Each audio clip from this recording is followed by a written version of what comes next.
G'day. Much furore has been made recently by the likes of Ray Martin, FitsSimons and other Republicans about our Australian flag, the design of which they claim was an undemocratic process. But let me clarify, on the 29th of April 1901, the Commonwealth Government of Australia announced a competition to design a new flag for the newly formed Federation of Australia. And there, the previous year, in 1900, a similar competition was held by a Melbourne journal to design a flag for the nation. These entrants were granted inclusion by the Commonwealth Government in this new competition they were hosting. In total, over 32,000 entries were received.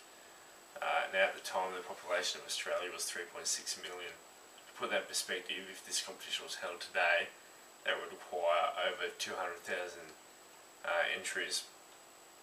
The flags were addressed or assessed rather by history, the relevance, heraldry, distinctiveness, utility and cost of manufacture.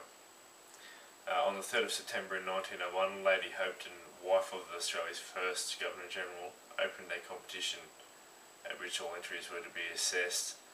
6 judges were involved, and it took over 6 days to review all submissions to the competition.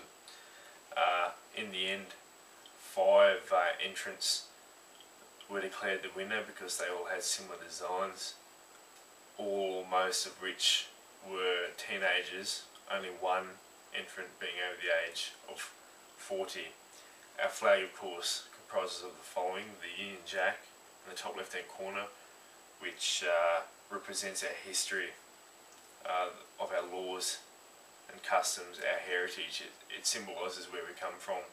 The Commonwealth Star, of course, now has 7 points. At the time it only had 6, but today the 7 points represent the 6 states, and the 7th point representing all territories of the nation of Australia. And of course, the other part of our flag is the Southern Cross, which represents our place in the Southern Hemisphere.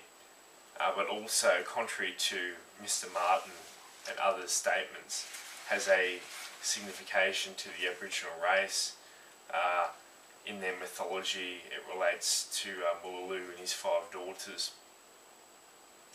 Our flag received royal assent by our current Queen, the Queen of Australia, Her Majesty Queen Elizabeth II, on her first visit as Queen in 1954. So this flag is very relevant to Australia. It represents who we are, what we've been, and what we've got to look forward to in the future. Our diggers have fought and died under it, and we should be proud of this flag.